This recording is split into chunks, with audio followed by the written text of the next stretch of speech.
So Battlefield 6 has been out for about a week now, and everyone is starting to really settle into this game, understanding the mechanics and generally feeling a lot more comfortable. There are, of course, some bugs that need to be fixed, but we're on a good path here. There's plenty more for you to learn, though. Over the last few days, I've been collecting together a bunch of tips, tricks, and hidden details that you may not know about, all of which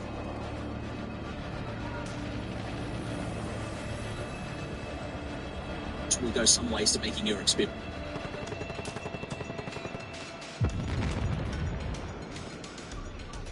with the game that much better and more enjoyable. So, if this video goes on to help you in some way or you enjoy it, hit that like button and consider subscribing to the channel as well if you haven't already. We're closing in on 1 million subs over here, and I want this channel to be the #1 destination for Battlefield 6 videos, news, streams, updates, gameplay, and even more. Season 1 kicks off in just a couple of weeks, so even though we've only just started with Battlefield 6, there's so much more content coming. And if you have any other tips that you haven't seen others talk about that aren't in this video or my previous one, then please leave them down below in the comments and help out some others. Right, let's get into things. First up, have you been set on fire yet? There's a couple of incendiary gadgets and grenades in Battlefield 6 that will catch you on fire, and your character will start yelling and screaming to let you know things are getting a little bit warm. What's the easiest way to save yourself from that? It's stop. But you've been set on fire, and you can stop the fire from 2 feet away or near. Obviously, don't keep the fire itself. That's not going to save you. Move away and go pro. Next, don't use sniper rifles after the recon box. Stopped. We found out about this, he nearly lost his job. So I have a directly the recon class and sniper rifle combined, promoting the use of signature weapons on the classes they're intended for. Sniper rifles have an inherent inaccuracy built into them that kicks in randomly every few shots if they're not being used by the recon class. So see here in Stodd's clip, he's bang on target, and sometimes the shot just completely misses. So essentially, if you plan to use a sniper rifle in Battlefield 6 and you actually want your shots to go where you're aiming, use them on the recon class exclusively. I'm sure you've seen plenty of people doing the combat role in Battlefield 6. If you have it will jump button as you fall from the height, and it will put you into the combat role and keep you moving. But did you know the combat role has some height limits? Any height under 8 meters or so, and you take 0 full damage in Battlefield 6. Over that height, and whilst you won't be killed, you will take some damage that can be negated with the combat role, and anything higher than that, you may well die for. So it's definitely worth using the combat role on smaller drops. At 14 or 15 meters or so, you will start taking a lot more damage in this game, but once again, if you activate the combat role, you can start to make some damage. Without the role, you take about 75 damage from a fall, doing the combat role reduces that to about 50 damage. I'm not sure what the exact height is, it's hard to tell depending on what building you're jumping out on, what angle you jumped at, whether you've got any momentum when you're running forward before you jumped. There are a few variables here. I found 14 to 15 meters is where you start to make damage. If you go up to 15 meters, you'll start to make damage. You will die regardless if you try to hit I think this is really good info to know. After a while, playing different maps, getting a feel for it, you're going to start to know if the drop you're about to take is going to be without damage, if it's going to hurt you, if it's going to kill you, or whether you can get away completely without taking any damage by doing the combat role. We've seen a few conversations around tanks being quite hard to destroy with the spawn amount of explosives that certain classes have. Like, for example, engineers spawn with 3 RPGs. That doesn't take down a tank. You need a 4th one. Well, did you know that if you actually hit the tank from the rear with the RPG, you'll do more damage than hitting it from the sides? That's because at the back of the tank is where the least amount of armour is present. It leaves it weaker than the front wall spots. So if you see a tank that's in a good position to be taken down, try and reposition yourself so you can land the shots on the back where you will do the most damage. And even better, if the tank is already weak, you might be able to take it down with one hit.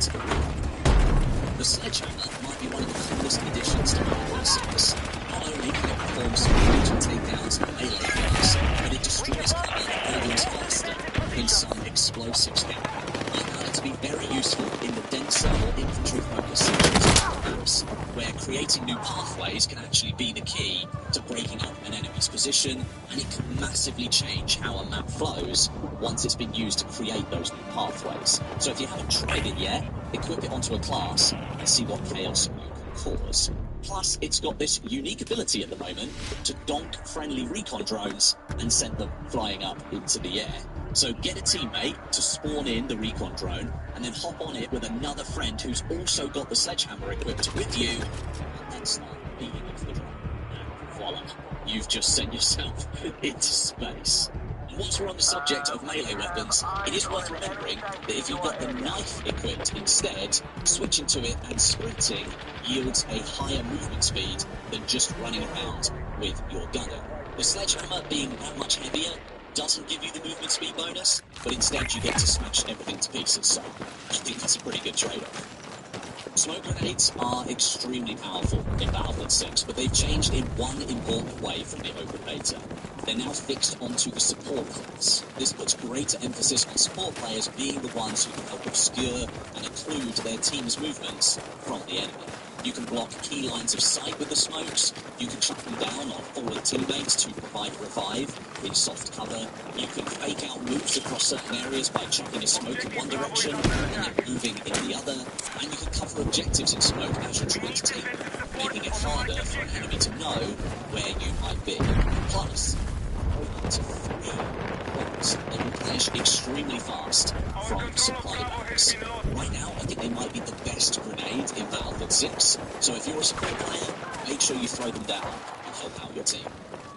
Next up, please wait a little bit longer if you've been downed. The amount of players I see immediately skipping revive opportunities in Battlefield 6 is unreal, especially when they're usually surrounded by team or squad medics who could revive them in a matter of seconds. If you wait just a little bit longer, you'll often find a medic who moves over to you to give you a revive. Thus, it's actually really important that you don't immediately skip and go for a new spawn. Getting downed in Battlefield 6 doesn't reflect your spawn or the amount of reinforcements that your team has left. This is tied to you spawning back in. So if you wait for a revive, you're saving a ticket for your team. Every time you skip and respawn, or you can wait a few seconds for a revive, you're taking away a ticket from your team's squad. Did you know that the small defibs can be charged up to recruit a health of pilots? When you see a player in need of a revive, you click the mouse and hit the fire button. As you're moving towards the player, you'll hear the beep, it's full charge, and then you can zap your friendly soldier and revive them to full recovery immediately. If you were to just move over and tap the player with uncharged defibs, you'd revive them with a much lower health value, potentially leaving them vulnerable when they then stand back up and needing to find a supply bag to quickly regen their health. And added bonus here, once you charge the defibs, you can actually hit 3 revives in a row fully charged.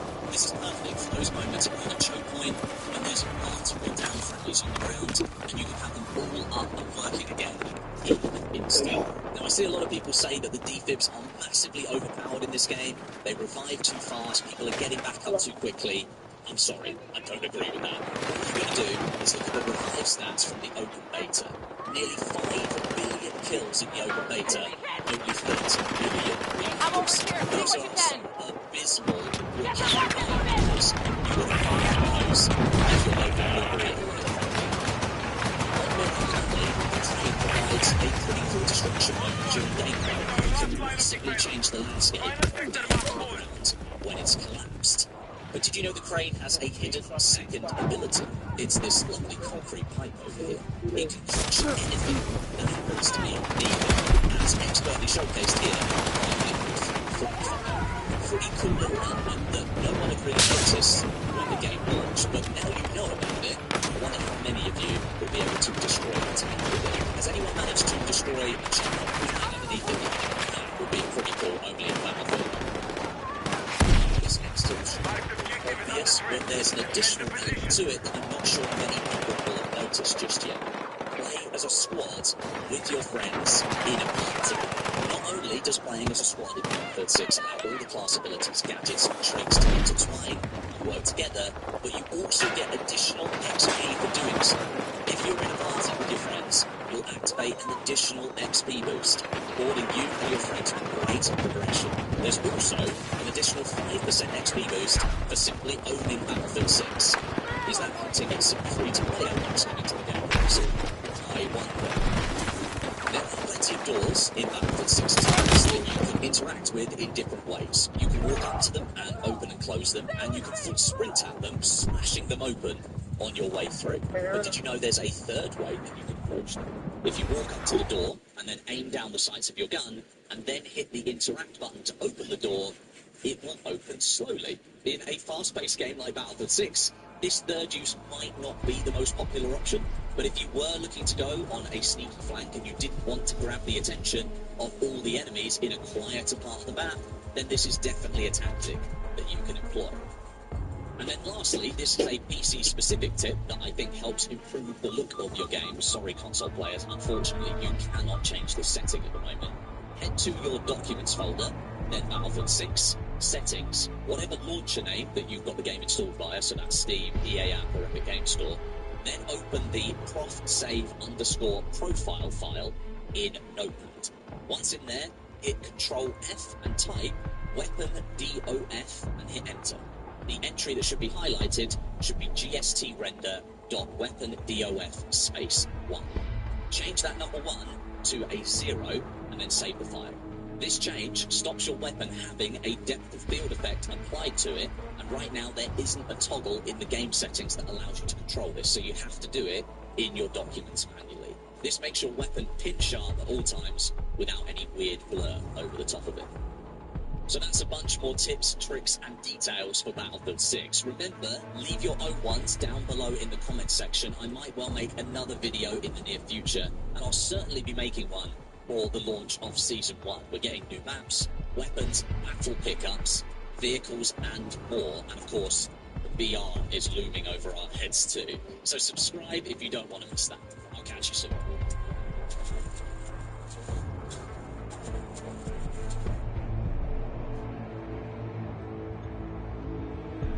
There are 4 classes to master in Battlefield 6, so whether you like sniping, reviving, blowing things up, or face taking bullets, there's always other skills to learn. In this video, I want to do a deep dive on one of the classes of the game. Today, we'll be focusing on support. Now, I won't be talking about the ways you must play this class, but rather I'll be breaking down things to help you make better decisions. Also help you play the game that you want to play rather than the one that I do. If this is your first time on my channel, the way I do things is by uploading the knowledge of my videos. So with that being said, let me give you some big tips to help you play support better and more effectively. The biggest thing I want you to learn from this video is that smoke grenades are the strongest grenade in the game. Nothing zones out the enemy or creates lanes for your team like this grenade. And as support, you're the only one that can do this. Don't throw smoke at your feet or where the wounded soldiers are. Throw it to where the enemy is. Shut down their firing lanes, and you will open the path to getting teammates down as well as capturing points. Also, you're the king of hardpoint defense. You can shut down grenades, deploy cover, and you can also knock tank shells out of the sky. You're the only class that can turn a capture point into a bunker. So really trying to think defensively or back line rather than charging the front and getting cut down is huge. Lastly, always be res and be smart. If you charge out to res someone and get killed, you just gave the team 2 death tickets. Use that smoke. I didn't see no truck there. Make sure you're not getting blinders on running after the res. The truck. It's a That's when they have a truck there. That's too long to watch this entire video. I'm going to break down the class and talk about gun options, gadgets, and give you some tips on how to play them. But if that's all you wanted to know, please feel free to shut the video down. I want to be respectful of your time. You can navigate to any part of this video that interests you the most using the chapters with the timeline in the description. And if you are heading out, please don't forget to like, comment, or subscribe, as each one of those things helps me out in a huge way. Lastly, don't forget to check me out on Twitter.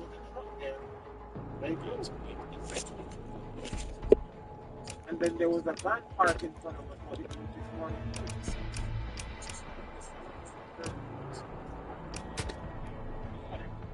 Yeah, that's what I was saying. Whatever.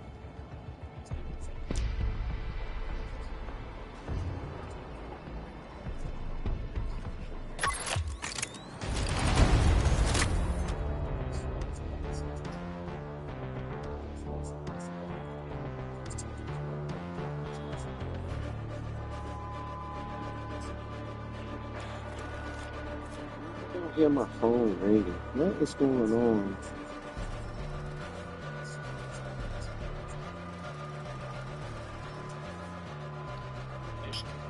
Phone don't ring? It's not ringing?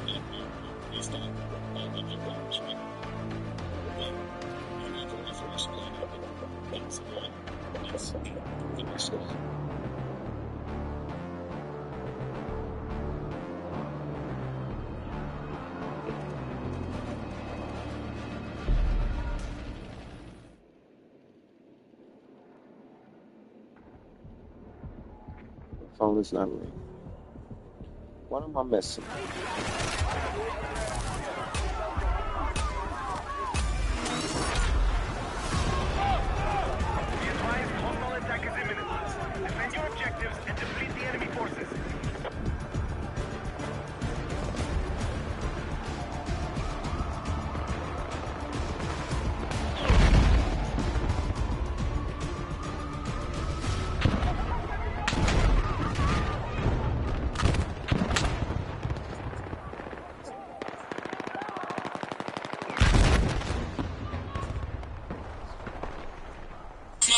Been grinding all my life.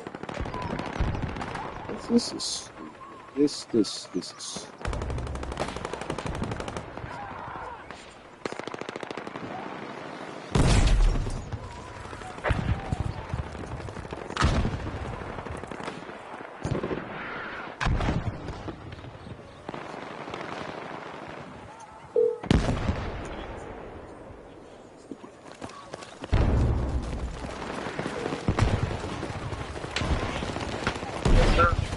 What's going on? Just giving you a call back. Yeah, how you doing? How's work going? Oh, it is what it is. Let's go sit here.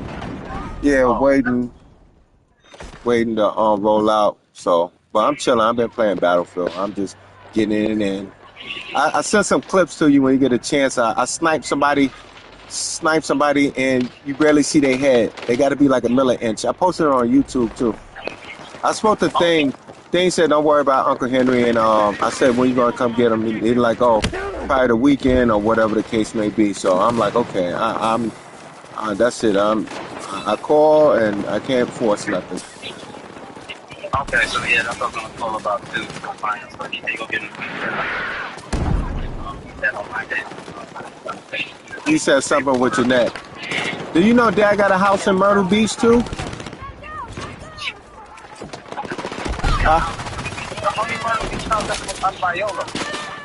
Yeah, they just said Dad paid for that. He told me he paid for the taxes on the house, but then he take the house. Yeah. So he paid like $10,000. But then when he bring a dick, it's like that.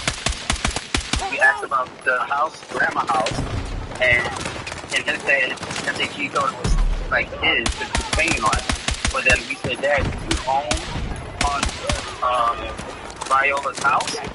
And he said something, and we thought, we need to find out about that, Dad. He paid on it. That should be your house. Taxes and everything.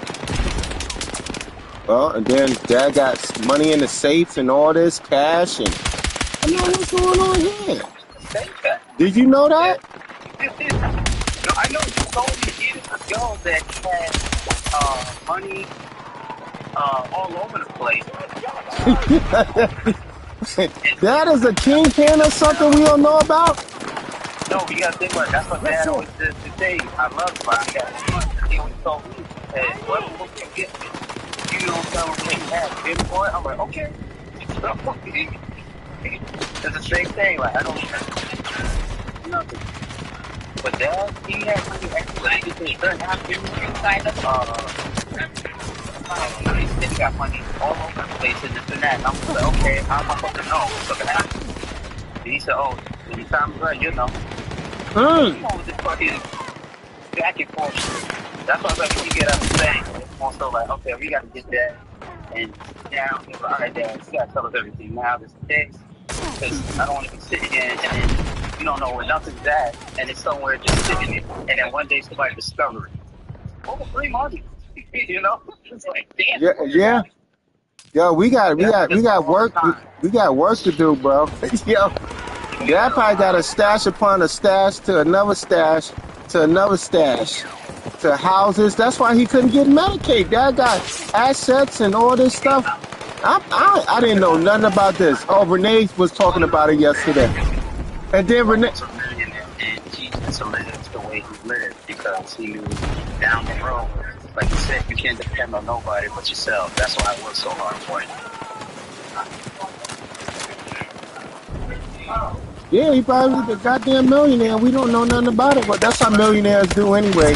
They don't never have no money or nothing. It makes you more to the point where I don't care about the money on speaking like, oh, wanting it and everything. I don't want to track like that because money can get you a nice setup, arrangement, get your nurse and all that. Just like, here, cash, wow, done. Yeah, because Dad did everything with cash, bro. Dad even had his credit card. I don't remember the ever. I could be wrong. But like I said, I'm in the business, so I don't know. Back in the day, when he was with that chick, the one he was married to, my mom, I don't shit. I don't like to be in people's business, so that's why I'm never the first to be like, Dad, how much you got? Well, I know I tell you what the policies, but keep that on the hush. No, that's what yeah, don't say nothing. Don't like that's just because once people know that. That's what it's like. Yeah. You know, like you said the policy, you said the 20,000. I said, all right, cool. You got to use the policy. I was like, oh no, I ain't stupid. I ain't saying that, brother. No, sir. No, I wasn't. No. Yeah. Nobody. We ain't got it. I'm gonna use that phrase. I ain't got no money. Yeah. It's a funny thing because it's like it's so sad. And I told Mom today, and she said, "I can't believe this shit." And she said, "You know, it did feel a little funny because when I was around Jeanette and Henry, when the time they came down with Dad, or another time when they went down south and they went to go visit Dad, she said there was a little off. Like they don't seem as nice as you think they would be." I said, "Yeah, that's what I'm learning too." Who? You said who was being nice? Mom said one time when they came down, and they brought Dad down, and they came to visit. And one time when they went down south a couple of years ago, they said that my mom said that they don't seem as nice as you think they would be because the way that they was talking to Dad. And then my mom had to say something to them like, "Yo, he's not a kid, he's up."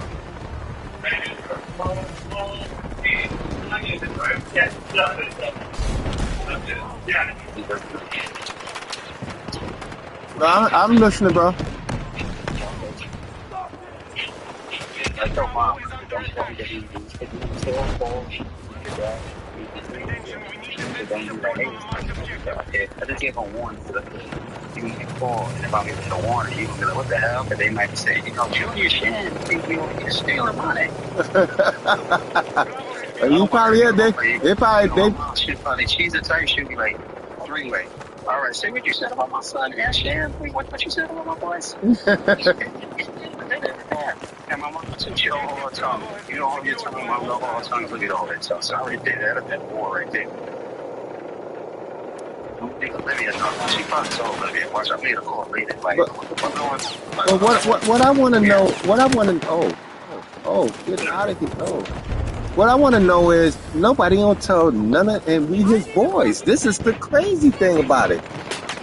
See the muscle? Yes. Hold on, bro. Do you guys have bridge? How much would be inside?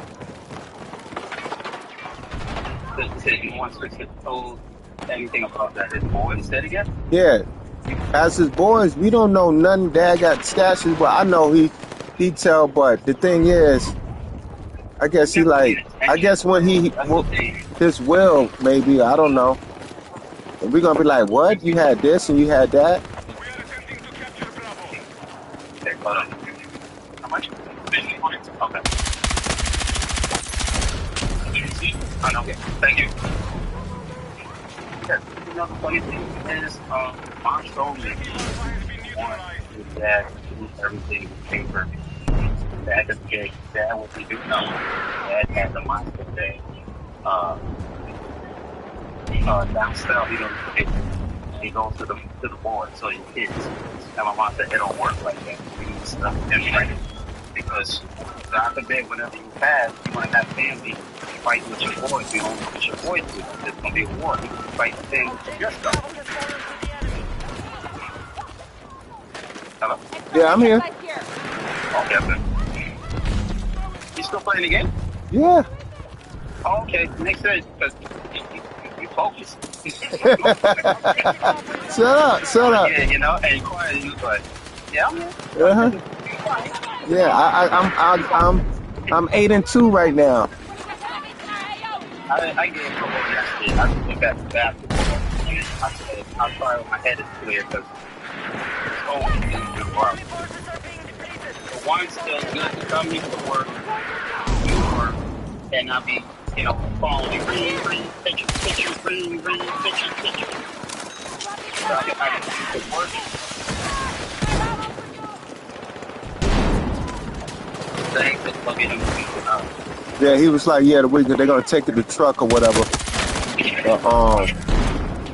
Take that truck. Yeah. Cause what's called Star was like, she got the car for him to stretch out and stuff. So he was like, don't worry about Uncle Henry. Something Jeanette, something I don't know. I was like, okay, I'm not even Yeah, it's just like there's all for that. Got a core for that. Last night just yo, I gotta do double. Must be you. Supplies over here.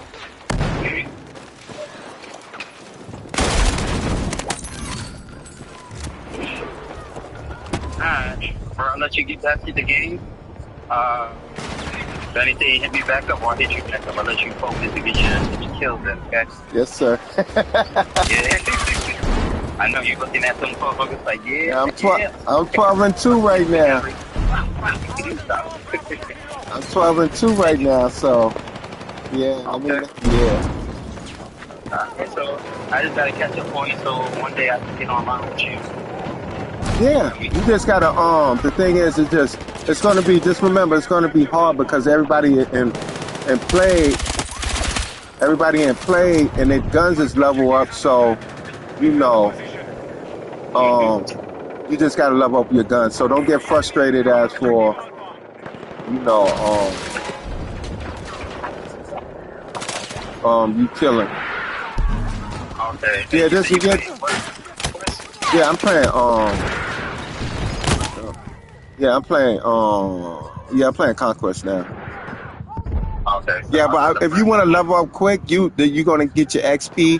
Use that, right? You're gonna see it. You activate that and just go into like breakthrough, like try to get a map that's small so you can get your kill on. And don't rest. Follow behind people and use them as a decoy. Because if they get killed, then you can finish them off. That's how you get your kills.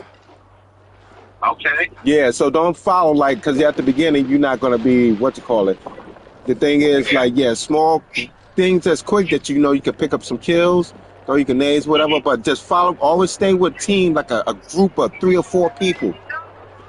Yeah. Yeah, because if you dolo, they're gonna be you're gonna want to quit. Yeah, I know they hit you. At least I have a team so we can save me, then I can save them and work off each other a little bit. I guess. Alright. So I guess you were from your lawyer, Elon, and sniper phone. Yeah. Yes, sir. Oh, well, I sent you some clips. You're gonna be like, okay, I have my brother back on it. Yeah. But then I found out I got this gun.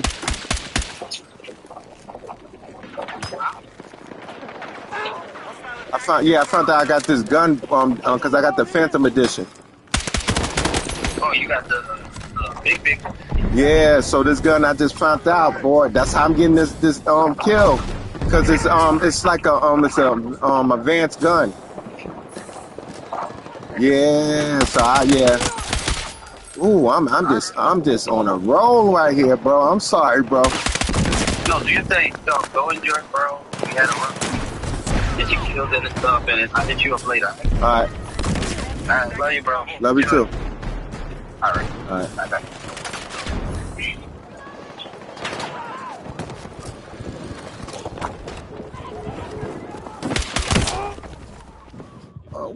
Bro, come on. Where you come from? I'm like 15-3 right now. Yes, sir. Yeah, 15-3. Medic! Be advised, Alpha is under attack.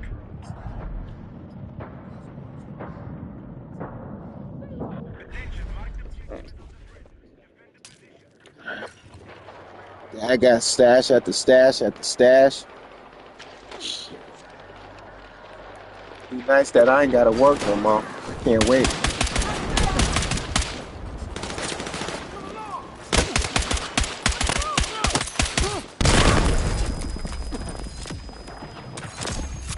Yo, something hit me from the back, bro.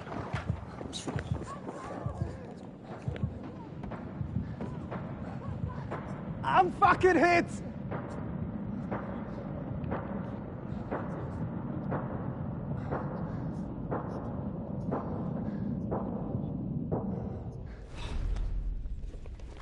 Credit score, I don't know how that works. I ain't do nothing. But yeah, this gun right here, it's gonna be my new toy right here, baby.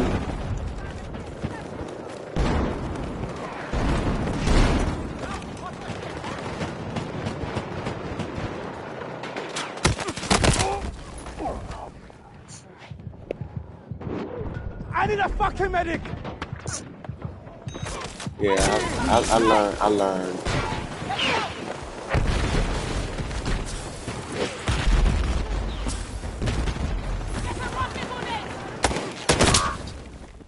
Oh, like, come on, bro. How you know I'm over here? Medic! Need a medic! Thank you, because I ain't trying to die.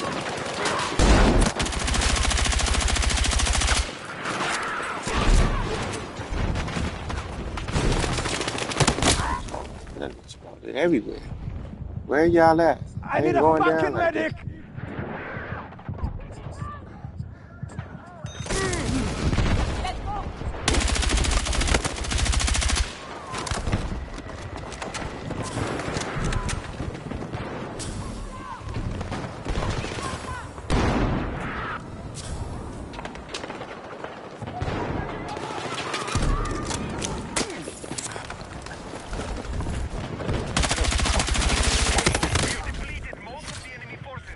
I need a medic! Yeah, I came back for you, buddy.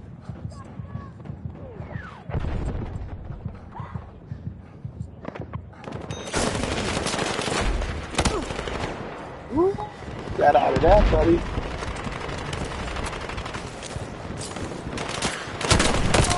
Oh my goodness, bro. It just I need a medic! Be advised, Alpha is under attack. We need to defend the marked objective. Need a medic!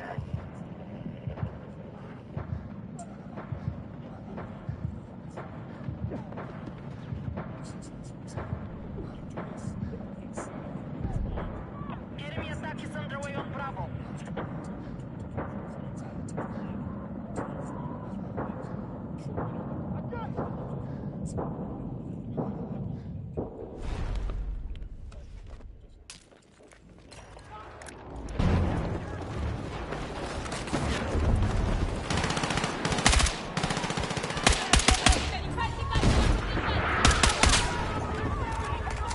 Be advised, we have lost control of Bravo.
6 can feel really overwhelming if you have never played a Battlefield game before, or if you maybe just haven't played one in many years. What class should I play? What are training paths? Why does it look like my teammate flying the helicopter just cannonballed an entire bottle of Jaeger? All of these questions and more will be answered in my ultimate beginner's guide to Battlefield 6, which we'll jump into right now. Feel free to skip ahead to any of the following chapters if you want to learn about a particular topic right away. But starting off with Battlefield 6 in a nutshell. Although there is a campaign mode which you can jump into if single-player combat is your bag, most people these days pick up Battlefield not just because they like multiplayer, but because they like large-scale multiplayer. While there are many different game types you can try out, with some featuring smaller maps and slightly fewer players, the most popular game types feature big-ass maps and up to 64 players. It is basically big team battle from Halo on crack, with larger maps, more people, and insane vehicle combat, which we'll get to shortly. For the Conquest game type, which is probably the flagship mode if you were wondering for the Battlefield franchise as a whole, scoring works in the following way. You and the enemy both start off with 1,000 points, which are essentially how many respawns your team has remaining. Every time you kill an enemy player and that player respawns, the enemy team loses 1 point. The first team that drops down to 0 points remaining will lose the game. You might also notice that there are many capture zones all over the battlefield. The more zones your team has control over, the more the enemy score will go down every time you kill an enemy player. Therefore, while slaying out and staying alive is important, you also want to make sure that your team is playing the objective and working together to capture and hold zones as much as you can. It's important to note that the enemy score will actually not go down if the player you shot and downed gets revived back into combat. And on that note, why don't we talk about how revives and squads work. When you launch into a game of Conquest, you'll notice that not only are you on a team of 32 players, but you're also in a squad made up of 4 players total. That isn't just Battlefield trying to add a splash of cool flair to the game, but squads actually serve a purpose. You see, you get downed in combat, you don't auto-respawn right away. You have a death timer that will activate, which you can actually slow down and extend by essentially calling for help. If a member of your 4-player squad is nearby, no matter what class they are, they can run over to your body and drag you to safety, reviving you in the process. Be aware though, you can only revive members of your 4-player squad in that fashion, so it's usually a good idea to stay relatively near members of your squad. The only class in the game capable of reviving downed players outside of your 4-player squad is the support class, which we'll cover shortly. They have the ability to revive any downed player on the team via the defibrillator, which is an incredibly handy piece of equipment. Anyway, if you've been downed and there is no member of your squad nearby to drag you around and you're relatively confident you won't be revived by a nearby support player, you can hold the respawn button and auto die so you can respawn somewhere else. Again though, I recommend not getting into the habit of auto mashing the die and revive button, because there's always the chance that a support player is lurking somewhere nearby you can't see and is just itching to revive you. Also, something to keep in mind when being revived. Seems to be the case that as long as you don't die too fast after being revived by a teammate, you can seemingly go down a never-ending amount of times. I tested this with a friend in a private lobby. It seems the magic number is about 5 seconds, give or take. Meaning if you get downed, then get revived by a teammate, if at least 5 seconds go by before you get downed again, then you have the ability to be revived again. But if you get revived and then go down again before 5 or so seconds go by, then the game will not allow you to get revived again and you'll have to fully respawn. Which brings us to respawning. Respawning in Battlefield is actually really great compared to other shooter games IMO, because you have a lot of choice on where exactly you can respawn. You will always have the option of spawning back at your team's HQ, aka your team's kind of main base area, or if your team has captured zones on the map, you have the option of clicking on and spawning directly at one of those captured zones. Be careful though, because if that zone is being attacked by the enemy, you may end up spawning and getting killed right away, but that is the risk you take. As we've talked about, you'll also be a member of a 4-player squad in Battlefield, and you have the option to spawn directly on top of a squad mate, provided they aren't taking damage or being shot at. You'll see them on the map as a green option. Another option you should 100% be aware of as a new player is that you have the ability to respawn directly into any available vehicle, either one at your base or even one already in use by a teammate. You might not be able to respawn into the driver's seat if a teammate is driving the vehicle already, but you could respawn into the passenger or gunner seat. Either way, when you die, try to read the room and maybe figure out where the best place you can respawn is at that current moment. There are 4 playable classes in Battlefield 6, which we'll go over now. First up, we have the Assault class. The TLDR for Assault is you're the frontline run and gunner. If you enjoy fast, boots on the ground style combat and doing well at both mid and close range, you should start here. Whereas the other 3 classes only get access really kind of to 2 weapons, basically a primary and secondary, the Assault class is allowed to wield more. Your starting 3rd weapon option is a shotgun, which is ridiculously effective in close range combat. Good lord. As long as you're somewhat accurate, the M87A1 shotgun can one-tap enemies from pretty respectable range, and even more so if you eventually unlock the slug round attachment. The Assault class also gets access to other interesting options, including an Assault ladder, which you can use in combat to get to higher ground easier, which can come in handy on maps featuring a lot of buildings and alleyways. You also got things like grenade launchers, again designed for close range combat and trying to clear out annoying enemy players camping behind cover. The Assault class also has unique intrinsic bonuses that make them more efficient at being a frontline run and gun. For example, you get faster draw time using assault rifles, and you can fire sooner when exiting a sprint. You also get faster progress with objectives, including arming and disarming explosives. Your training paths, aka additional class options that improve how each class plays, are either the Breacher option or the Frontliner option. The Breacher path features handy abilities like reduced movement speed penalty when firing your gun while moving, and even being able to carry an additional grenade. Meanwhile, the Frontliner path has passive abilities that lean into keeping yourself a bit healthier and being able to spread around your adrenaline effect with teammates who choose to spawn on top of you. To summarize, the Assault class is for when you're in the mood to lead the charge into enemy territory and gun down enemy soldiers who might be there with respectable mid and close range weapons. Next up, the Engineer class. The TLDR for the Engineer is you got 2 main jobs. Job number 1, make friendly vehicles healthy. Job number 2, make enemy vehicles dead. Because some of the vehicles in Battlefield are insanely lethal and annoying, the Engineer is a very important class, and you'll often find yourself getting stomped on by tanks and helicopters if the Engineers are flat out not doing their jobs. Regarding job number 1, making friendly vehicles healthy, the Engineer gets access to the incredibly important repair tool. Basically a blowtorch. If you notice that a friendly teammate vehicle is taking damage, you can literally just spray it point blank with the repair tool and the health meter will go up over time. Most times this will happen when you're on foot, but in some cases you can literally repair the vehicle as you're riding along inside it, which is very handy. You might want to get into the habit of riding alongside of a teammate who is raining down death on the enemy team in a vehicle, just so you're ready to hop out and patch up the tank or vehicle at a moment's notice. Or you could be the one piloting your own vehicle, and again, you can hop out and patch up your own vehicle at a moment's notice if you take a little bit of damage. You may also want to get into the habit of respawning directly on top of any teammate who is currently using a vehicle to make sure that they don't die. Regarding job number 2, whereas the default weapon option by default is a shotgun, your default 3rd weapon option is a rocket launcher, whose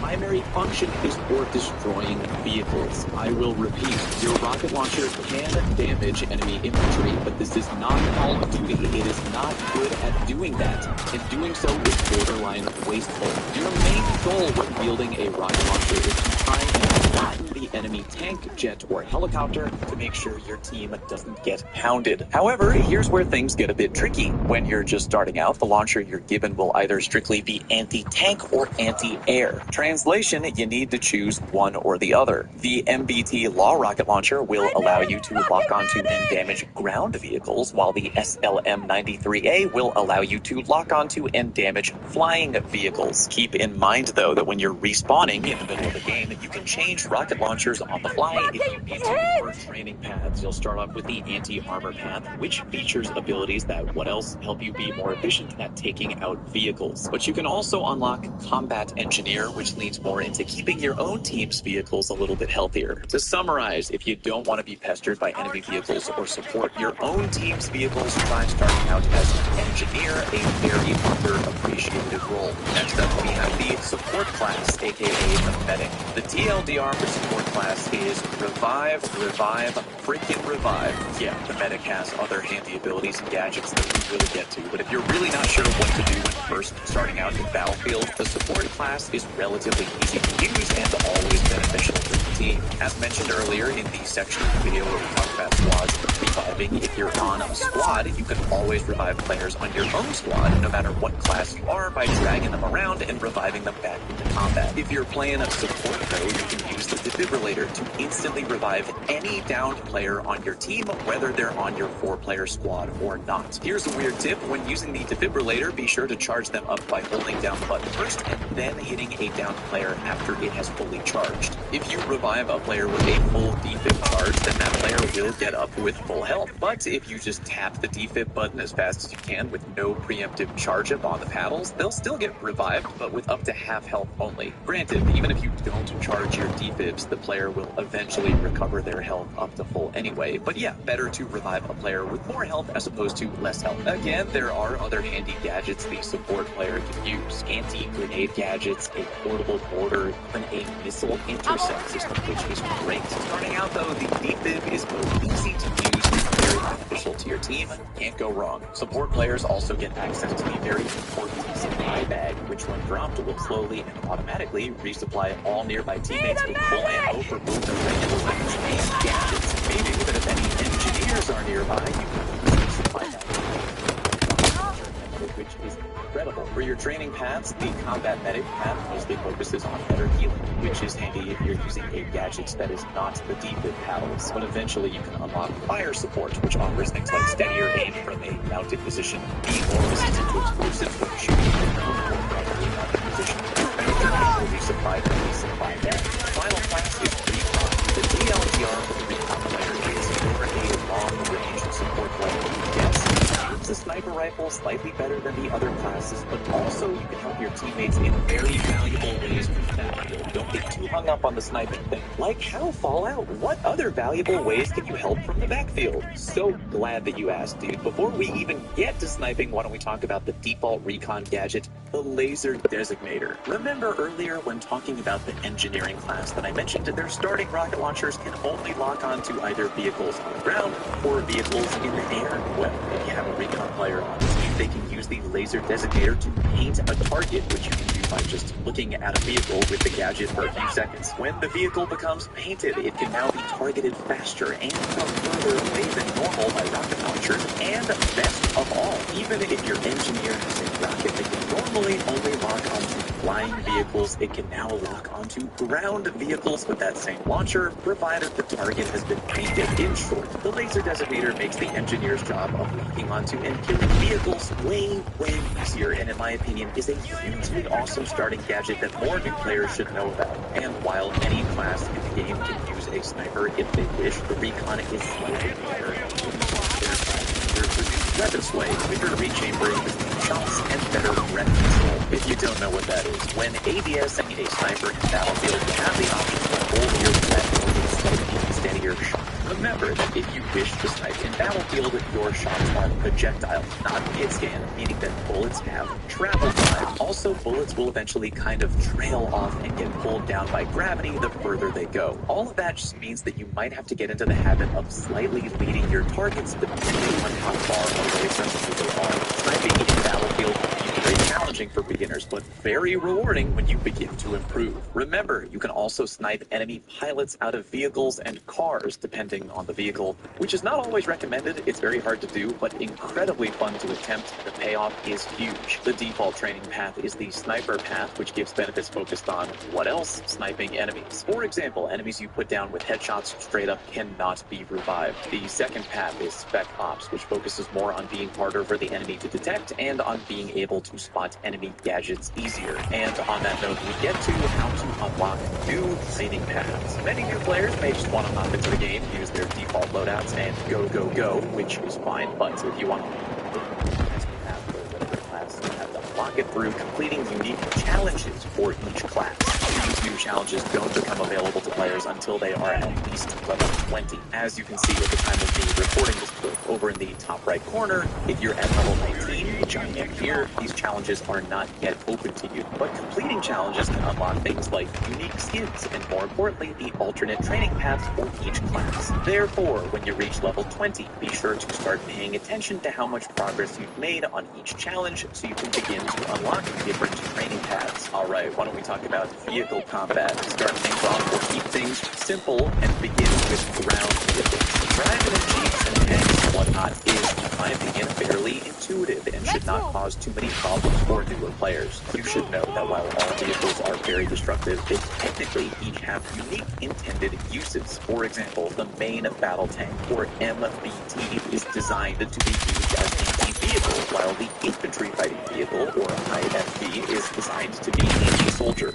Most vehicles in the game also come with more than one weapon. Take a look in the bottom right-hand corner of your HUD when driving a vehicle to see what your other weapon options are. The MBT has two different guns that you can either swap back and forth between if you're riding in the tank solo, but if a teammate decides to get into the tank with you, you'll be controlling one gun and they will control the other. If you're interested in learning more about what each weapon on your tank or land vehicle does, you can customize the options the same way you can with your in-game classes by clicking on the Vehicles button over here in the menu. I highly recommend new players take minutes to browse through what each vehicle brings to the table so you don't feel like a massive fish out of water when hopping into a vehicle for the first time. Also, if you're having trouble with or want to adjust the controls of how you operate ground vehicles, you can go to the cog in the top right corner of the in-game menu. Then if you're on controller, hit controller, then edit settings, then control settings under the ground vehicles section. If you're on mouse and keyboard, again, click the cog in the top right-hand corner, then click mouse and keyboard, and then click edit control settings under the vehicles section.